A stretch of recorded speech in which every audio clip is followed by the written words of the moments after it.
Chocky continues as read by the bathroom reader. I am covering for the Plurality Report, who is currently searching for James Riddle Hoffa's lost gold. Chapter 7. For our holiday that summer, we took a cottage jointly with Alan and Phil Froome. They had married a couple of years after we did and had 2 children, Emma and Paul, much of an age with our own. It was an arrangement, we thought, which would give the adults opportunities to go off duty for a bit and have some holiday themselves. The place was Bontgo, a village on an estuary in North Wales, where I had enjoyed several holidays in my own childhood. In those days, it was simply a small grey village with a few larger houses outside it. During summer, it had a scatter of visitors who were for the most part the children and grandchildren of the owners of the larger houses. They affected it very little. Since then, it has been discovered, and bungalows now dot the shoreline and the lower slopes about the village. Their occupants are mostly seasonal, transitory, or retired, and during the milder months, the majority are addicted to messing about with boats. I had not expected that. Bontgoch is by no means ideally situated for it, for the tides run fast in the estuary and navigation can be tricky. But the crowded state of the small boat world, with its 5-year queues for moorings in many more favored waters, had overridden the disadvantages. Now it even had a painted-up shed with a bar at one end called the Yacht Club. We were, perhaps, a little odd in not having even one boat among us, but for all that, we enjoyed it. The sands are still there for children to dabble around on at low tide and catch shrimps and flat fish. So, too, on both sides of the estuary are the not-too-steep mountains on which one can climb and explore the pockings of old workings fascinatingly reputed to have been gold mines. It was good to be able to go off in the car for the day and leave Phil and Alan in charge of the children, and quite good, too, to take charge when it was their turn for freedom. Everything was, in fact, a great success, until the Monday of the second week. On that day, it was Mary and I who were free. We drove almost off the map by very minor roads, left the car, walked along a hillside, and picnicked by a stream with the whole Irish Sea spread out below us. In the evening we had a good dinner at a roadside hotel and dawdled back to Bontgoch about 10 o'clock. We paused a moment by the gate to admire the serenity of a superb sunset, and then went up the path. One had only to set foot on the threshold of the cottage to know that something had gone wrong. Mary sensed it at once. She stared at Phil. "What is it?" she said. "What's happened?" "It's quite all right, Mary. It's quite all right," Phil said. "They're perfectly safe and sound. Both upstairs in bed now. Nothing to worry about." "But what happened?" Mary said again. "They fell in the river, but they're quite all right." She and Mary went upstairs. Alan reached for a bottle and poured a couple of whiskies. "What's been going on?" I said as he held the glass towards me. "It's quite all right now, as Phil said," he assured me. "Near thing, though. Shook us to our foundations, I can tell you. Not stopped sweating yet." He pressed a handkerchief to his brow, as if in evidence, said, "Cheers," and downed half his glass. I looked at him, and looked at the bottle. It had been untouched that morning. Now it was 3/4 empty. "But what happened?" I insisted. He put down his glass, shook his head, and explained. "Pure accident, old man. They were all 4 of them playing around on that rickety landing stage. The tide was a bit past the turn and running out fast. That hulking motorboat of Bill Weston's was moored about 50 yards upstream. According to old Evans, who saw the whole thing, its mooring line must have broken. He says it came down too fast to be dragging. Anyway, it socked the landing stage at full tilt, and the far end of the damned thing collapsed. My two happened to be standing back a bit, so they were only knocked down, but your two went straight into the water." He paused exasperatingly, but for the repeated assurances that they were quite all right, I could have shaken him. He took another swig at his glass. "Well, you know how the way it runs on the ebb. They were yards away in a few seconds. At first Evans thought they were done for, then he saw Matthew strike out towards Polly. He didn't see any more because he started hurrying off to the yacht club to give the alarm. It was Colonel Summers who went after them, but even with that fast motorboat of his, they were well over a mile downstream before he found them.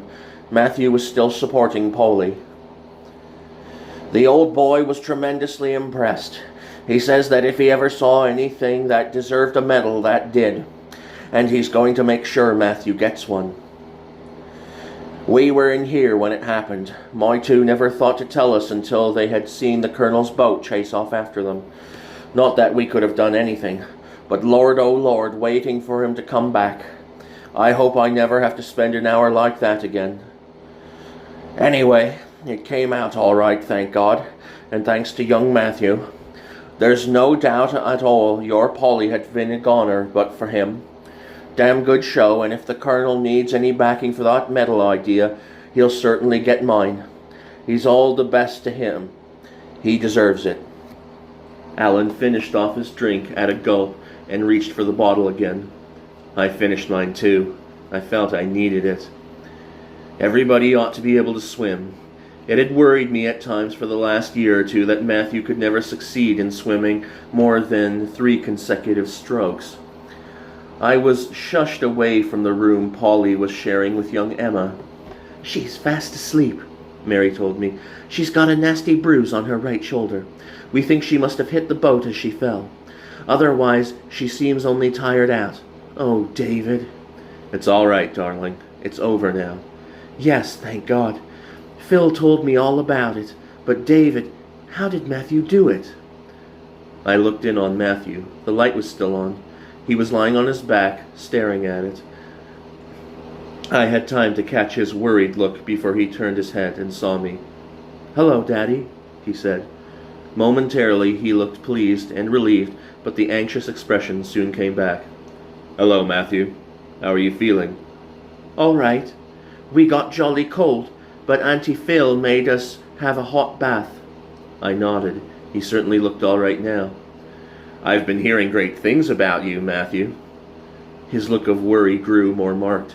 His eyes dropped and his fingers began twisting at the sheet. He looked up again. "It's not true, Daddy," he said with great earnestness. "It did rather make me wonder," I admitted. "A few days ago, you couldn't swim." "I know, Daddy, but—" Again he twisted at the sheet. "But Chocky can," he finished, looking up at me uncertainly. I tried to show nothing but sympathetic interest. "Tell me about it," I suggested. Matthew looked a little relieved. "Well, it all happened terribly quickly.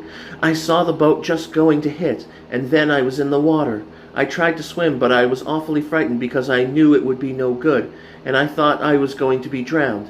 Then Chocky told me not to be a fool and not to panic. She was sort of fierce. She sounded rather like Mr. Caffer when he gets angry in class, only more. I've never known her to get like that before, and I was so surprised that I stopped panicking. Then she said, 'Now think of nothing, like you do with painting.' So I tried, and then I was swimming." He frowned. "I don't know how, but somehow she showed my arms and legs the way to swim, just like she makes my hands go the right way to draw. So you see, it really was her, not me, that did it, Daddy." "I see," I said. It was a memorable overstatement.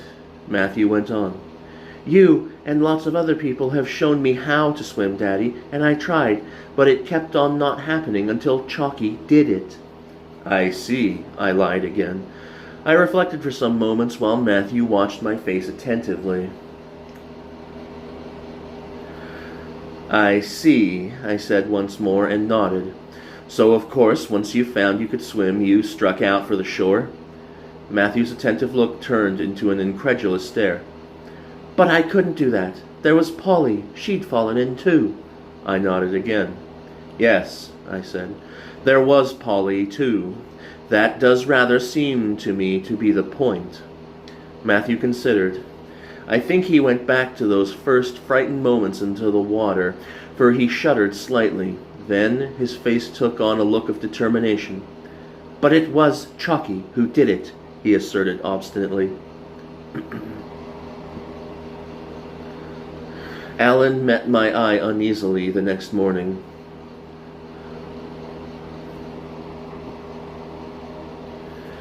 "I'm afraid well, it was the tension, I suppose, waiting for that bloody boat to come back.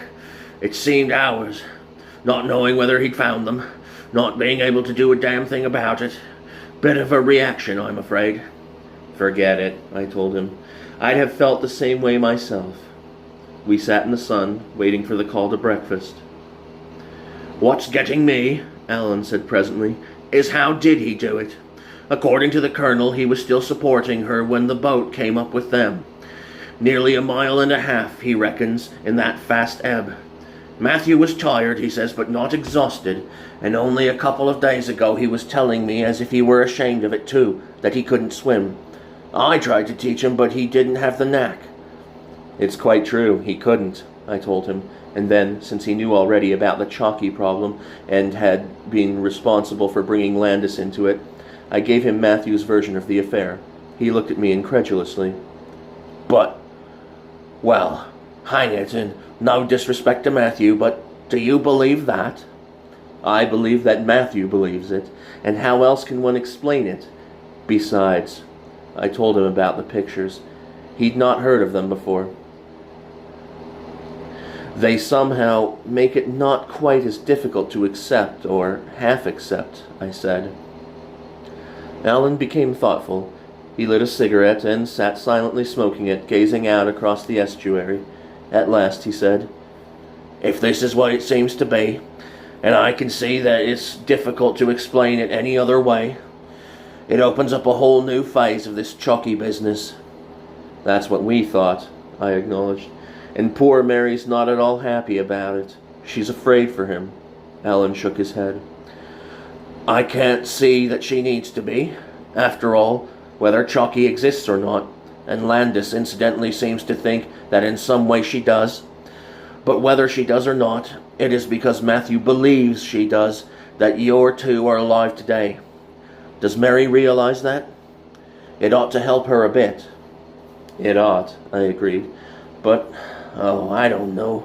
Why do people always find it easier to believe in evil spirits than in good ones?" "Self-preservation," he suggested. "It's safer to treat the unknown as inimical until it has proved itself. Hence the instinctive opposition to change. Perhaps this Chocky is in the process of proving itself. It doesn't seem to have made a bad start either." I nodded. I said, "I wish Mary could see it that way, but she worries." Matthew was late for lunch. I went in search of him and found him sitting on the remains of the wrecked jetty, talking to a good-looking, fair-haired young man I did not remember seeing before. Matthew looked up as I approached. "Hello, Daddy. Oh, is it late?" "It is," I told him. The young man got up politely. "I'm sorry, sir. I'm afraid it's my fault for keeping him. I should have thought. I was just asking him about his exploit. He's quite a local hero, you know, after yesterday." "Maybe," I said, "but he still has to eat. Come along, Matthew." "Goodbye," Matthew said to the young man, and we turned back to the cottage. "Who is that?" I asked. "Just a man," said Matthew.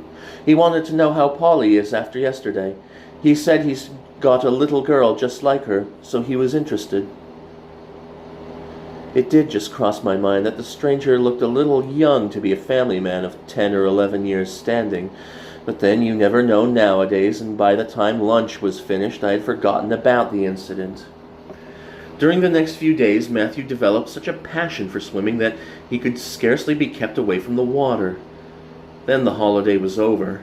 Colonel Summers dropped in on the last evening for a drink and to assure me that he had already written to the Royal Swimming Society commending Matthew. "Plucky youngster of yours. Good reason to be proud of him. Could just as easily have looked after number one. Many would. Funny thing his pretending he couldn't swim. Unaccountable things, boys. Never mind. Damn good show, and good luck to him." The following Monday evening, I got home late and tired after a busy day catching up with the accumulation of work at the office. I was vaguely aware that Mary was a little distrait, but she had the tact to keep the cause to herself until I had eaten my supper. Then she produced a newspaper, much folded for post, and handed it to me. "Came this afternoon," she said. "Front page." Her expression as she watched me unfold it and read, "Marioneth Mercury" across the top was disquieting. "Further down," she said. I looked at the lower half of the page and saw a photograph of Matthew looking back at me. Not at all a bad photograph either. I looked at the headline to the story beside it. It said, "Boy Hero Tells of Guardian Angel Rescue." My heart sank a little. I read on. "Matthew Gore, 12, of Hindmere, Surrey, on holiday at Bontgoch, has been nominated to receive a medal for his bravery in saving his sister Polly, 10, from drowning in the estuary of the Afon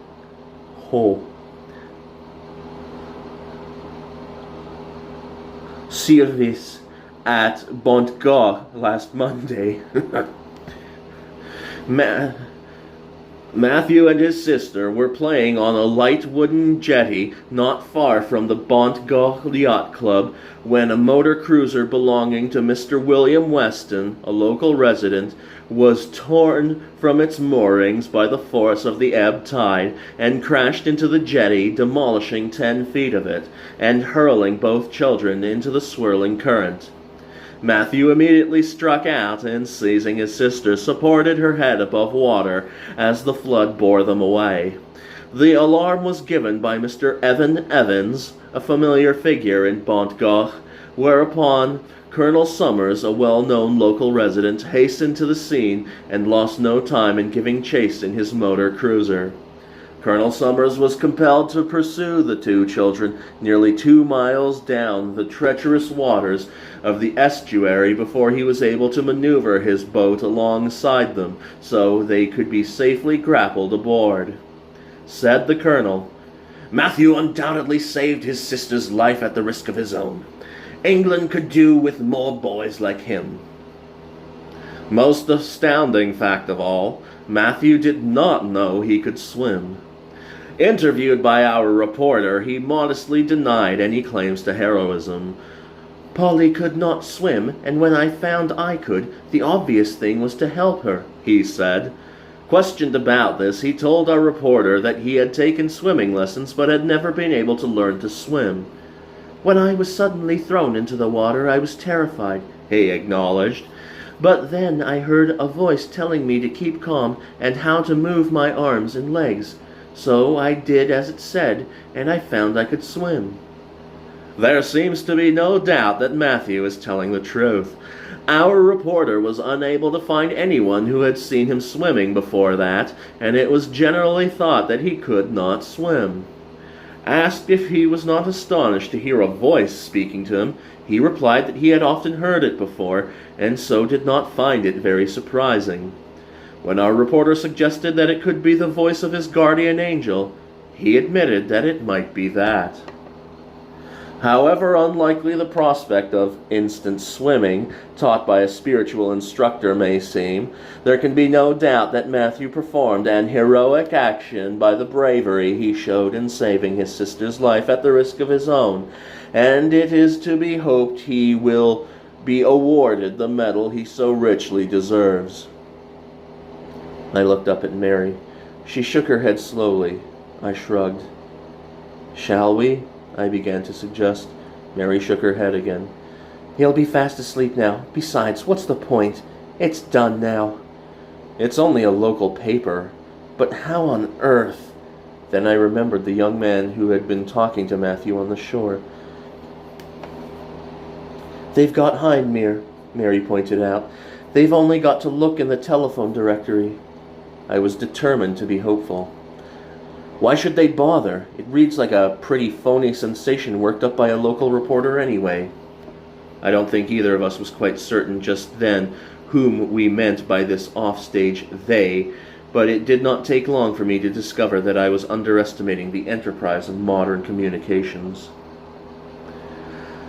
I have fallen into the bad habit of switching on the radio as a background to shaving. Bad because untroubled shaving is itself a good background for thinking. However, that's modern life, and the next morning I turned on Today, as usual, and listened patiently while a professor from the latest Midland University explained how his excavations proved that the kingdom of Mercia had at one time encompassed the town of Montgomery. Then, when he had finished, Jack DeManio said, "The time is exactly 25.5 minutes past 8. No, hang it, I mean past 7. Well now, from the influence of ancient angels to the incidents of a modern angel, young Matthew Gore, while on holiday from his home at Hindmere, recently and gallantly saved his still younger sister from drowning, and the peculiar thing is that young Matthew had never swum before. Dennis Clutterbuck reports." The quality of the transmission changed. A voice said, "I am told that when an accident flung you and your sister into the fast-flowing river of, there's the word again, Sifferwis at Bontco, you immediately went to her rescue and supported her in the water until you were picked up more than a mile downstream. Is that so?" "Well, yes," said Matthew's voice. He sounded a little doubtful. "And they also tell me you had never swum before?" "Yes. I mean, no," said Matthew in some confusion. "You hadn't ever swum before?" "No," said Matthew definitively now. "I'd tried, but it wouldn't happen," he added. "But this time it did?" "Yes," said Matthew. "I am told you heard a voice telling you what to do." Matthew hesitated. "Well, sort of," he conceded. "And you think this must have been the voice of your guardian angel?" "No," said Matthew indignantly. "That's a lot of rot." "But you told the reporter—" Matthew interrupted him. "I didn't. He said it. And I didn't know he was a reporter anyway." "But you did hear a voice?" Matthew hesitated again. Once more he could manage no better than, "Sort of." "And after you heard it, you found you were able to swim?" A grunt from Matthew. "But now you don't think it was your guardian angel that told you how to do it?" "I never said anything about guardian angels. It was him." Matthew sounded exasperated. "All that happened was that I got into a flap and Chock—" He stopped abruptly. I could almost hear him bite his tongue. "I just found I could swim," he ended lamely. The interviewer started to speak again, but was cut off in the middle of the first syllable. Jack DeManio said, "Swimming in one easy lesson? Well, whether there was a guardian angel involved or not, congratulations to Matthew on the way he put the lesson to use." Matthew came down to his breakfast as I was finishing mine. "I've just been listening to you on the wireless," I told him. "Oh," said Matthew. He did not seem disposed to follow that up, and attended to his cornflakes rather apprehensively. "When did it happen?" I inquired. "A man rang up when Mummy was out. He said, was I Matthew, and I said I was, and he said he was BBC, and could he come round and see me. I said I suppose it'd be all right, because it seemed rude to say no to the BBC. So he came, and he showed me a bit about me in the paper. So then he turned on his recorder and asked me questions, and after that he went away again." "And you didn't tell Mummy or anyone else that he'd been?" He dabbled his cornflakes. "Well, you see, I thought she'd be afraid that I told him about Chocky, though I didn't. And I didn't think it would be interesting enough to get broadcasted anyway." Not very valid reasons, I thought. Probably he was feeling guilty over letting the man into the house at all. It can't be helped now. But if there are any more would-be interviewers, I think you'd better refer them to Mummy or me before you talk to them. Will you do that?" "Okay, Daddy," he agreed, and then added with a frown, "It's a bit difficult, though. You see, I didn't know the man at Bontgoch was a reporter, and the BBC one, well, it didn't seem like an interview exactly." "Perhaps the simplest way would be to treat any stranger as a suspected interviewer," I suggested. "You might easily make a slip, and we don't want them getting on to Chocky, do we?" Matthew's mouth was now too full of cornflakes to let him speak, but his nod concurred very decisively.